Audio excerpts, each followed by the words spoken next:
Welcome back to Military Law Talks.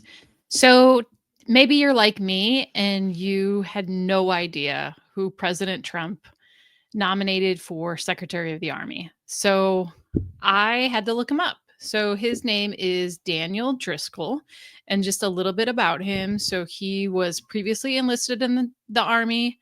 Then he went to OCS. He also went to Ranger School. He deployed as a lieutenant and a platoon leader to Iraq.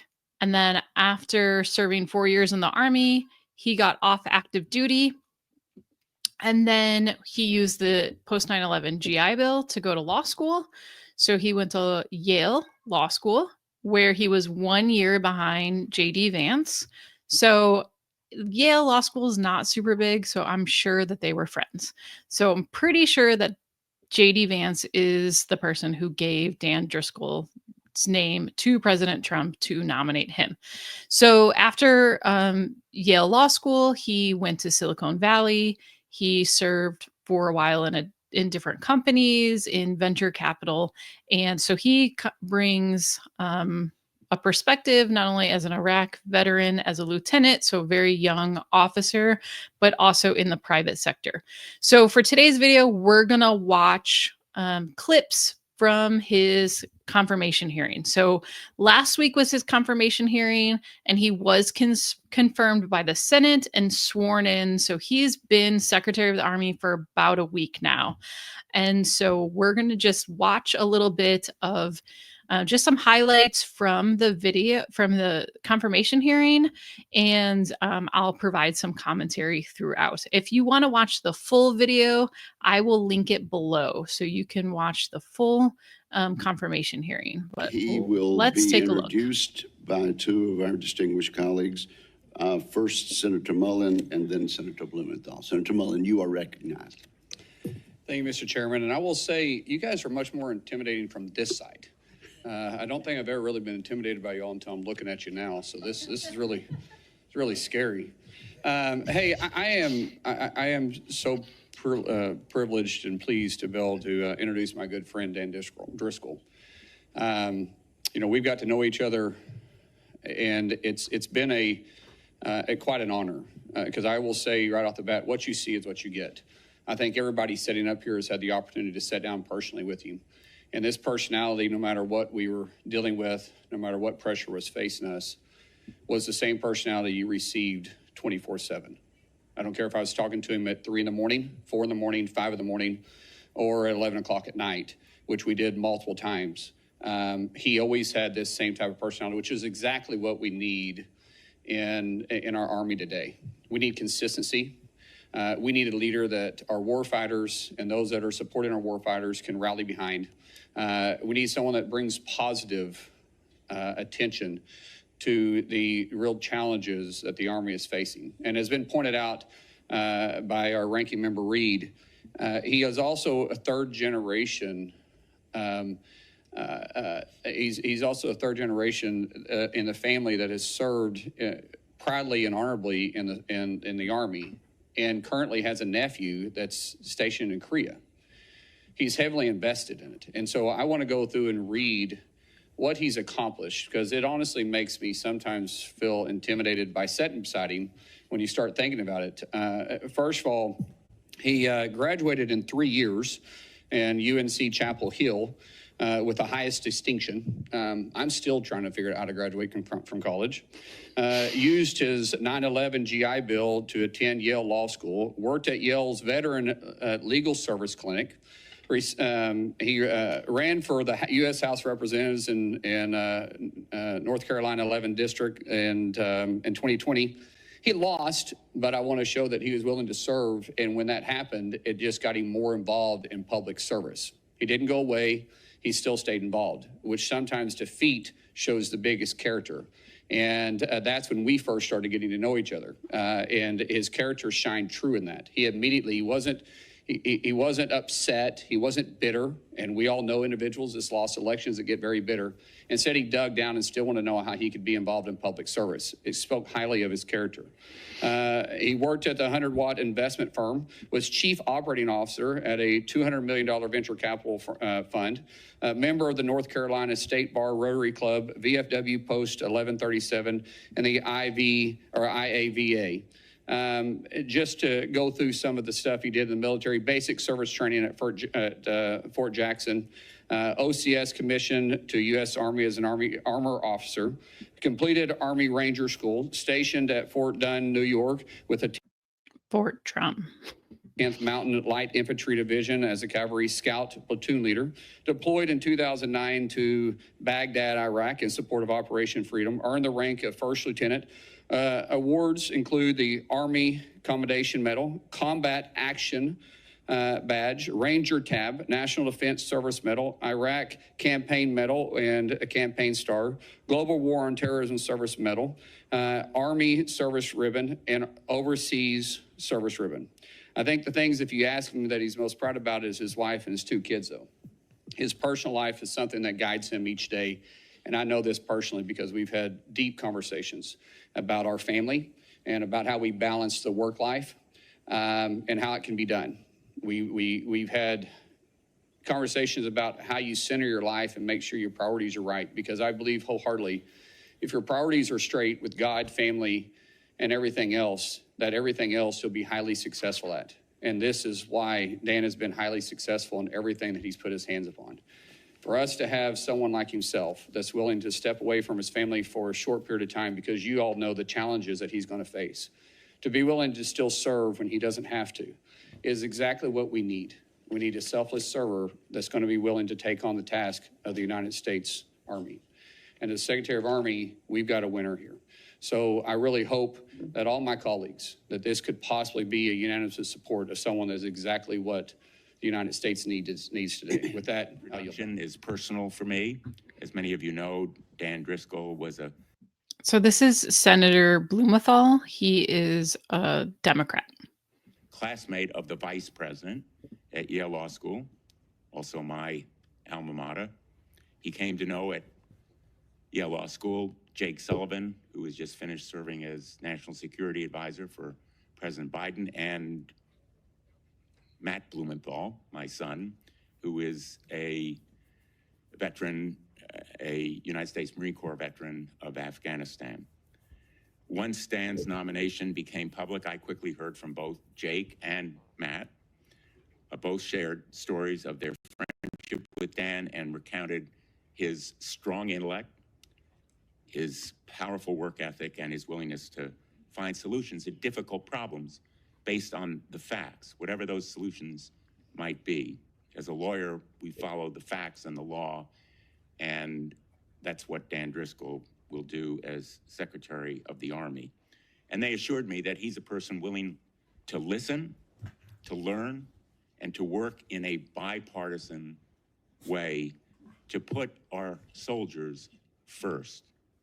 I'm confident that his prior service in the Army will serve him well, and he will remember that the Army's strength comes not just from its technological prowess, but from the Americans who proudly wear the uniform he once wore.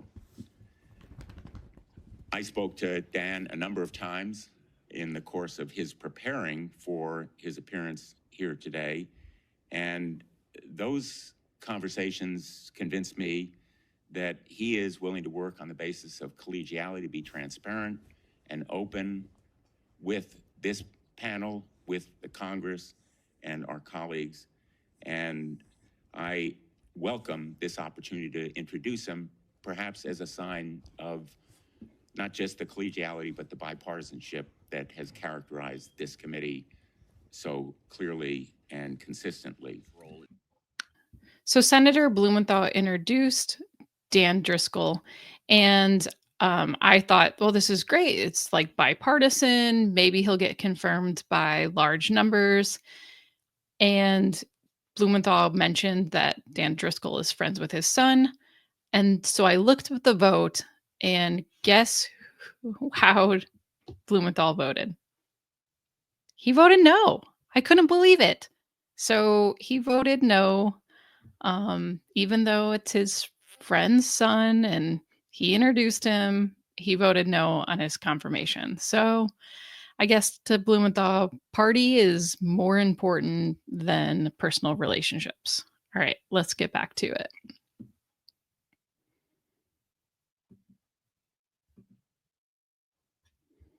Rooted in my family's long lineage of military service. My grandfather served in the Army during World War II as a decoder. My father served as an infantryman in Vietnam. I served as a cavalry scout in Operation Iraqi Freedom. And as much as you can trust the plans of an 8-year-old, my son Daniel plans to join too. We are a family that is grateful to have had the privilege of wearing the uniform of the United States Army. We are a family that understands the gravity of leading soldiers in and out of combat. We are a family that has chosen for generations to serve alongside our brothers and sisters in arms. I joined the Army as a middle-class public school kid from the mountains of North Carolina. The values and experiences I gained through military service molded me into the man I am today. And they opened up ways for opportunities I scarcely could have imagined when I enlisted. In my experience, the transformative power of military service is open to those who are willing to shoulder the task. During my time in the Army, I was fortunate to serve and deploy to combat alongside soldiers who represent the very best of America. The American soldiers' professionalism, ingenuity, and dedication are unmatched. Whether in garrison at Fort Drum, New York, on the training grounds of Yuma, Arizona, or in the battlefield in Baghdad, Iraq, I saw firsthand the immense sacrifices that they and their families make to uphold the freedoms we hold dear. The world is changing rapidly, and we must ensure the Army is prepared to operate in new, complex, and contested environments. From advancing our capabilities in multi-domain operations to cutting-edge technologies, my sacred duty to our Army is to ensure our soldiers have the world's finest training, equipment, and leadership to accomplish any mission and to be as lethal a force as it can be. If confirmed, I intend to be the Soldiers' Secretary of the Army. This is why I believe President Trump has nominated me. America's soldiers and their families will be my mission. Lastly, I recognize the importance of working closely with Congress and in particular with this committee. Chairman Wicker, Ranking Member Reed, and members of the committee, it's the honor of my life to be given the opportunity to earn your trust and continue my service to our great nation. I look forward to responding to your questions and discussing how we can work together to support the soldiers, civilians, and families who make up the United States Army. Thank you. Okay. Before we go back, I just wanted to do a quick aside for those of you who are unfamiliar with the Senate confirmation process. So just to give you some like inside baseball. So how it works is that, according to the Constitution, the executive branch, the president, nominates members for the cabinet, and then with the advice and consent of the Senate, then they become part of the cabinet. So Secretary of the Army is a cabinet level. Well, it's under the Department of Defense, but it requires Senate confirmation. And so during the hearing, what happens prior to that is that senators can meet with the nominee, and that happens very frequently. And you'll hear that referred to a lot. Like, I appreciated meeting with you in your office, and we discussed X, Y, and Z. And so it gives the Senate the ability to have a one-on-one with the nominee prior to the hearing. Now, think of this as kind of a job interview. So it's really kind of a job interview. So they ask a lot of questions, get a sense for them, and it's supposed to help them decide whether to vote yes or no. Some Democrats crossed the aisle and voted for this particular nominee. And at the end of the video, I will put up the vote. But a lot of voting along party lines, particularly for this particular administration. And so for the nominee side, there are law firms out there that part of their jobs, and that's part of what they do, they're in DC, and what they do is prepare people for congressional hearings. And so the nominees, at least for the hearings that I have watched, they're all very well prepared. They anticipate a lot of the questions that are going to be asked to them. They have ready answers. They've practiced. They've done this. They're very polished. Now, the senators, oftentimes they're reading. They're just reading straight from questions that were prepared by their staff. So you'll often see them looking down, reading from a piece of paper. Some senators prepare their own, some just read what their staff gives them. And so you'll see that throughout. But that's just a little inside baseball on how the confirmation hearings go. And a lot of the hearings, they're kind of like sound bitey, like, right? They want to try to get a good sound bite. And I don't have a clip for this. I left it out, but there was an exchange between Tammy Duckworth and the nominee Dan Driscoll, and she had like quite an attitude with him and was kind of like trying to catch him up and trip him up and playing a lot of gotcha games. I didn't include it, but it's something, you might see the clips of it online, but I didn't think it was very, well, professional. Let's put it that way. All right, let's get back to it. You bring integrity, intelligence, and the experience as a young officer leading soldiers, which is the greatest privilege an American can have. So thank you for that. In one of your advanced policy questions, you said that the current promotion system does not necessarily select senior officers for their institutional knowledge or strategic acumen, which are increasingly desirable. Could you elaborate on that? Senator, I think contrasting my experience in the military with my experience in the private sector does recruiting a little bit differently, where it's often the best woman or man for the job. Time in a specific role is less correlated with promotion, and there are all sorts of things that would be a larger mosaic of traits that you would look at. I think the Army could take a similar view of promotion and mechanize it. And so how would you describe the current sort of metric for promotion in the Army? My assumption is that it's principally based on performance and merit. Senator, my understanding is that is a component of it with a heavy weighting toward time in service or time in your role.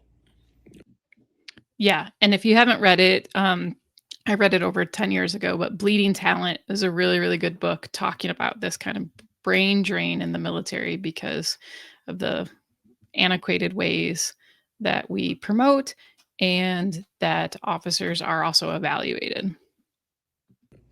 Now, will you look at this promotion system with the idea of making appropriate changes? Yes, Senator. Good. In the acquisition process, we have, as you suggest in your question, your answers, barriers to doing business from your perspective, and particularly those in the 1980s that were designed to ensure fair competition. Could you generally describe these barriers and what you think you can do to eliminate them? Senator, I think the first thing we need to do is improve the Army as a customer. The current model the Army uses to acquire things rewards entities that are enormous. The big five primes are the case study in who can currently survive such a hard relationship with the customer. The Army's ability to project what it's going to need in the future limits the ability for companies to build up the infrastructure to provide that support and to price things knowing how long the Army will remain in its life. I think that a hard focus on improving the Army's ability to project what it needs and empowering the defense base to expand from, call it 5 to 7 to 25 to 50 would be powerful first steps. One of the issues that you'll face is the apparent increased deployments to the border for immigration activities. Back in June of 2020, before the Appropriations Committee, General Hoganson, who's the previous commander of the National Guard, said, and I'll quote, "As I've expressed within the building as well, there is no military training value for what we do. This is a law enforcement mission under the Department of Homeland Security." And he also emphasized the stress on families of such missions. So what is your assessment of the training value and consequently the readiness status of the forces? Senator, I think border security is national security. We have had soldiers at the border for a number of years. I think the Army stands ready to execute on any mission from the President of the United States and Secretary of Defense, up to and including helping to secure our border. But is there a cost in terms of readiness to conduct military operations against a military opponent, not an immigrant? I think the Army has a long 249-year history, Senator, of balancing multiple objectives. And if this is important to our Commander-in-Chief, the Army will execute on it. There is, I guess the question would be, how do you account then for General Hoganson's observation after serving as the commander of the National Guard and looking closely at many National Guard deployments? I think, Senator, the burden borne by our National Guard is something, when we deployed, the stress on their families is incredible. They were doing many deployments back to back. They have to manage jobs outside of their military roles. I think it adds a stress level that a lot of times is forgotten or just set aside by leaders. My commitment to this committee is, if confirmed, I would want to, anytime we work with National Guard, make sure we are considering and taking into account the stress on their jobs back home and on their families. Well, thank you very, very much, Mr. Driscoll, and thank you for your family service. Chairman, congratulations on your nomination, Mr. Driscoll. So what I'd like to do is continue the conversation that we started in my office. The Army buys a lot of stuff, from tanks to helicopters. They buy a lot of stuff from big defense contractors. But those giant companies often sneak restrictions into the contracts.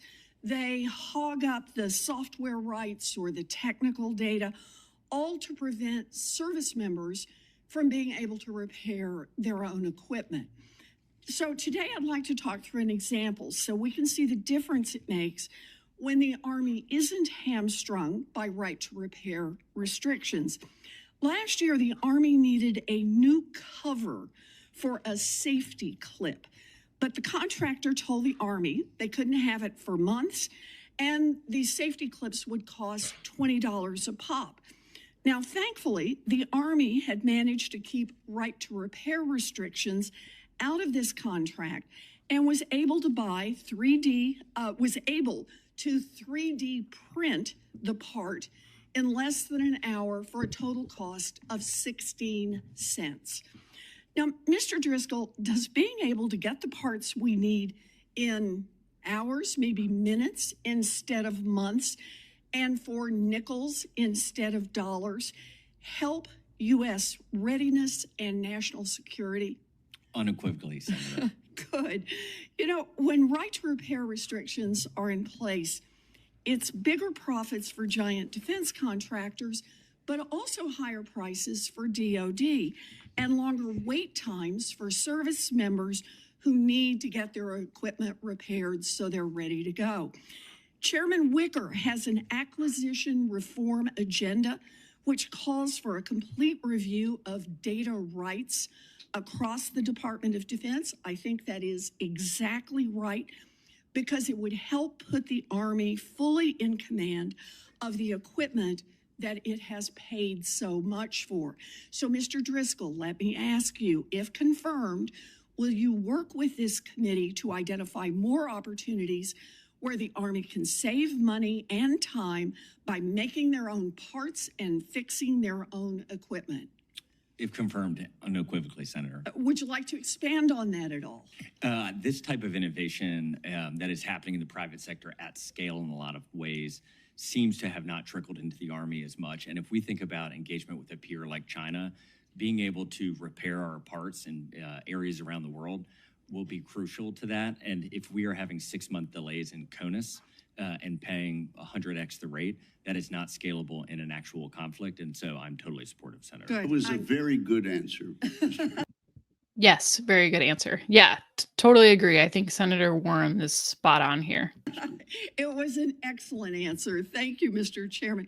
You know, right to repair restrictions have truly gotten out of control, and they threaten our national security. In some cases, the Army can't even write its own training manual without a sign off from the contractor. My Service Member Right to Repair Act would help fix this problem. But a root cause of this defense contractor profiteering is the revolving door between senior Pentagon officials and big defense contractors. Last year, I released a report that found 700 instances of top 20 DoD contractors hiring former high-ranking officials. Do you think this is a problem, Mr. Driscoll? I do, Senator. Okay, so I have to stop this. So it is a huge problem, and it's a huge problem in every sector of the government, every agency. Now, Senator Warren thinks it's a problem, and the previous Secretary of Defense, Lloyd Austin, was on the board of Raytheon when he was nominated for Secretary of Defense, and he had to get a waiver in order to serve as Secretary of Defense because he was on the board of Raytheon prior to getting nominated. And Senator Warren voted for him, voted for his confirmation. So obviously it wasn't that big of a deal to Senator Warren. You know, when government officials cash in on their public service by lobbying, advising, or serving as board members and executives for the companies that they used to regulate, it undermines public officials' integrity and it casts doubt on the fairness of government contracting, and it costs DoD a lot of money. We owe it to our taxpayers and we owe it to our men and women in uniform to fix this broken system. I look forward to working with you on this. Yeah, and Congress should pass a law that prohibits it. They haven't. Mr. Driscoll. Thank you, Senator. Oh, and Senator Warren didn't vote to confirm Dan Driscoll, the one nominee who had never worked in defense contracting, but she did vote to confirm Lloyd Austin. Just have to point that out. Put forward his own policies. I've seen that now in many transitions, Democrat and Republican. But the thing that I keep coming back to is the core constitutional responsibility. You will swear an oath to the Constitution, not to any one president. Many of us have worked alongside or in the military for a long time and care deeply about it remaining apolitical. And we're seeing now active duty military, Army, being sent to the border, being sent on missions right now to support DHS. But according to our Constitution, the U.S. military active duty cannot perform law enforcement roles. Okay, I have to stop this video right here. So I only included this clip for this particular point. So I had no idea who this senator was. I'd never heard of her before this hearing. And she made a point. She said that the Constitution prohibits active duty military from performing law enforcement function. That is wrong. So it's not the Constitution. It's actually a law called the Posse Comitatus Act, which I will likely do a video on later. So the Posse Comitatus Act is basically a 2-sentence statute that prohibits active duty military from performing law enforcement functions, which makes sense, right? We don't want our active duty military running around acting like police in our cities. But it's not the Constitution, so she's wrong on that point. So I was like, well, maybe she's not a lawyer. Maybe she doesn't know. Maybe it's just an honest mistake. So I looked it up. Yeah, that's true. She is not a lawyer. She's actually a former CIA analyst. So she's a CIA analyst, served in Iraq as a CIA analyst, and she is a senator from Michigan. So just wanted to have that point of clarification. It's a Posse Comitatus Act, and it was actually passed in the late 1800s and has a kind of unique history. And so that's why I think I'll do a video on it. So that's that. So I just wanted to correct that point of law. All right, let's get back to it. Oh, let's do this one. Tour with the Army at Fort Drum, Climb to Glory. A little over a year ago, Fort Drum was selected to host the Army's second multi-domain task force. If confirmed, your tenure as secretary will align with the Army's target for the full MDTF implementation by fiscal year 28. What challenges do you see in this timeline, and do you believe the split structure of the second MDTF between Germany and Fort Drum is sustainable? And can the structure be leveraged in other theaters such as the Pacific? Senator, I haven't been specifically briefed on that unit and its bifurcation of location, but the multi-domain rollout across the Army is the future of warfare. If you think of things like cyber and space, how war has been fought up until this point will no longer look the same. Those issues require networked abilities that in near real time or real time allow for communication across a lot of assets and sensing tools and human beings. And so I look forward to both learning more, working with your office, and specifically returning to Fort Drum if confirmed. Thank you. A recurring challenge that you and I talked about in our meeting for the military has been the recruitment and retention of skilled cyber operators, both military and civilian.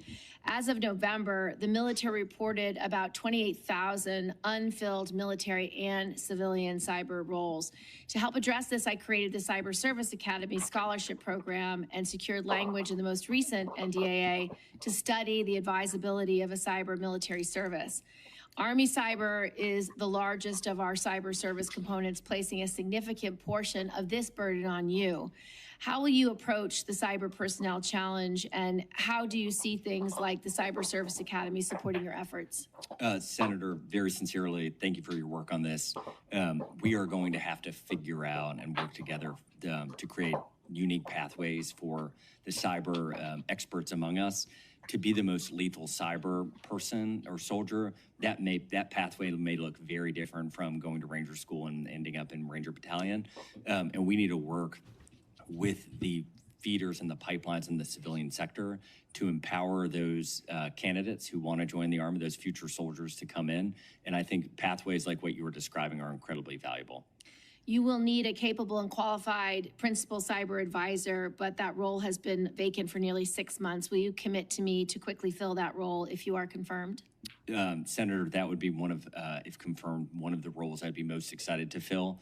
I don't know what has led to the delay in filling it, so I can't speak to that, but I can commit to very early on trying to prioritize that because, as stated earlier, with the way that multi-domain is going and our wars are going to be fought in the future, that will be a critical role. Thank you. Work with you, try to find how to work with people? I have, Senator. So why do you think the Army has such a horrible experience trying to recruit people? I think that from my experience as a third-generation soldier, what my grandfather would say he joined for, and we all joined during times of war.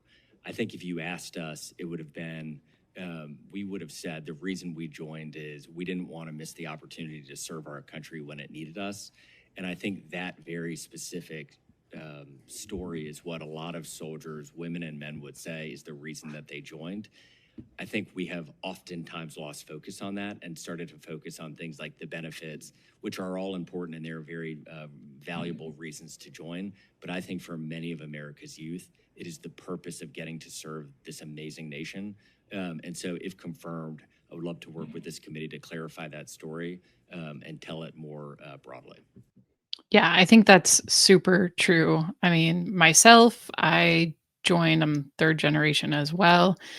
Army, and it was important for me to serve my country, particularly in a time of war. I kind of wanted to be a part of my nation's war, my generation's war. And so I think that that's a great point. And I think if the Army can really capitalize on its story, I think that that's a really good thing that could help recruiting. Most people that I met in the Army, they had it's kind of the family business. So it's pretty rare to meet someone who no one in their family had ever served before. So it really, and I don't know that that's necessarily the best thing for our nation, that it's the military has kind of become a family business.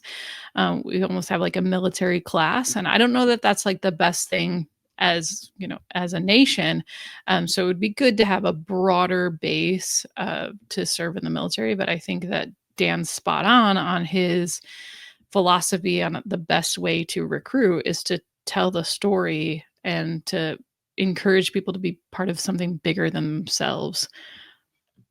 Thanks. You'll do a great job. Thank you, Senator. Thank you, Mr. Driscoll. You've made that point repeatedly during this hearing, and I think it's got quite a bit of validity. Yeah, recruiting was a major focus of this hearing, and it's a major focus of President Trump. And so that's, I think, one of the main things that you'll see the new Secretary of the Army work on.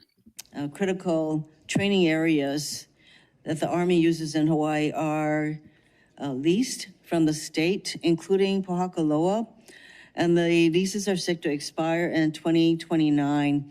These leases are vital to ensuring military forces can adequately train in the Pacific. However, the land involved also holds cultural significance to the Native Hawaiian community. How do you... I served in Hawaii, and this is a huge deal, because it's an island. The land is really, really limited.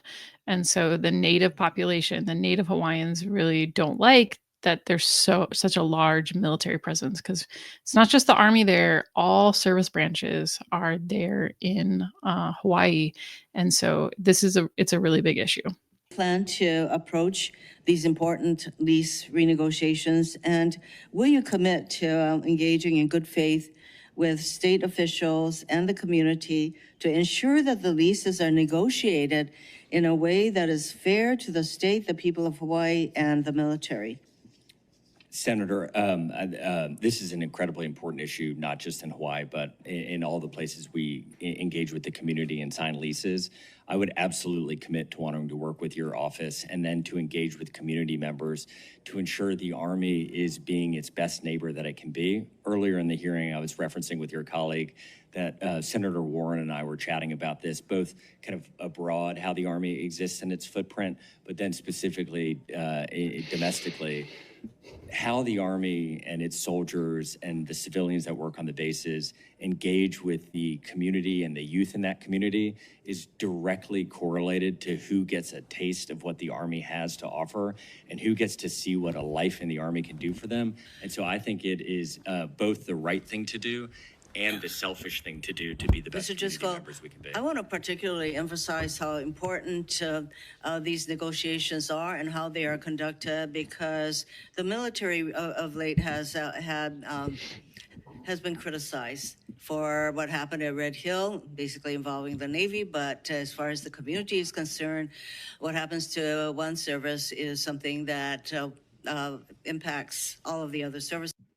Okay, so what she's talking about is in Hawaii, the Navy had a jet fuel storage facility that was underground. However, it was above the water table, and there was a fuel leak, and jet fuel got into the water. This was a huge issue in Hawaii, and I will likely do another video just on Red Hill, because it's very interesting. It was a huge mess. It was kind of a PR nightmare. The Navy did not handle it very well. Later, there was an investigation. I've read that investigation, and essentially there were like 3 people in charge, but there was kind of no one in charge, because they all kind of just pointed fingers at each other. And the fuel leak, it took days before it was discovered. It wasn't explained to the public what happened. Animals were dying, people were getting sick, they didn't know what was going on, and it was the water. The water was poison.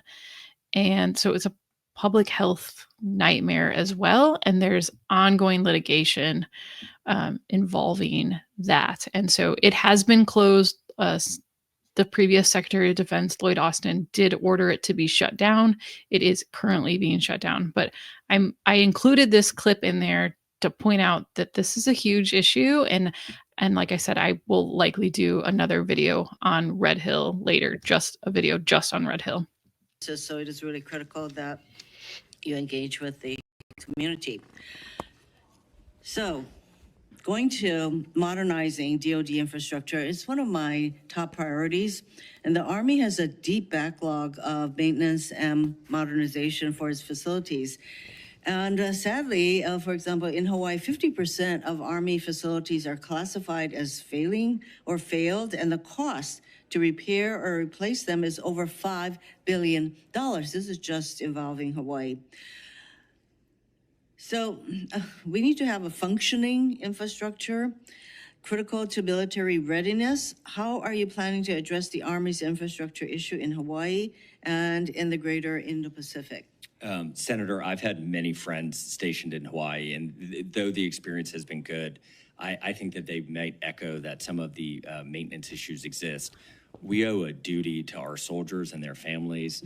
It is my daughter, my 6-year-old Lila, is named after my E6's daughter, Lila. She lives on military. So, Mr. Driscoll, you know, my time is running out, and so what I'm getting from you is that there is a commitment to deal with the lagging infrastructure throughout the military and in the Army. So I will certainly be holding you to that, should you be confirmed. Okay, and that is the conclusion of the clips that I compiled for the confirmation hearing. As I explained, Dan Driscoll was confirmed last week. He was, I think it was the 25th of February, and he was sworn in. So he is the new Secretary of the Army, but hopefully that gives you an idea of what he is like, kind of how his philosophy and how he will act as Secretary of the Army. I am going to just share my screen real quick and show the vote, and I'll link this below as well. And so you can see Senator Blumenthal voted no, which, like I said, was pretty surprising since he introduced him. Dan Driscoll's friends with his son, and he voted no. But you can see some other Fetterman voted yes. Tammy Duckworth voted no. Ted Cruz, my senator, not voted. I don't know where he was at. He didn't vote. Jill LeBrand, she questioned him. She voted no. Let's see. Hirono, that was the secretary from Hawaii, or the senator from Hawaii, sorry, that we just saw question him, voted no. But some other Democrats did vote yes. So Senator Kane, he was on the committee. He voted yes. Senator Klobuchar voted yes. So a few got some votes from across the aisle, I think. So final vote count, 66 yes, 28 no's, 6 not voting. So pretty clear majority, just needed a majority vote to be confirmed. And yeah, Senator Warren voted no, even though she voted yes to confirm Lloyd Austin, former board member of Raytheon. All right, so hopefully that helped give you some inside information about the confirmation hearing. You learned more about our new Secretary of the Army and other service branches. Don't feel left out. So my next video is going to be on the confirmation hearing of the Secretary of the Navy.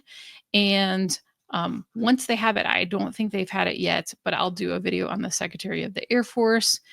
And so hopefully you got some value out of this video. If you did, please click the like and subscribe. So I'm a new channel, so please help boost me in the algorithm. So help other people find this content. So click that like, subscribe, and share this video out there. Check out my other videos. Hopefully you like the content. And if you have any recommendations for future content, please leave it in the comments. You can also contact me below in my email, or you can check out my other videos. So thanks so much for joining, and have a great day.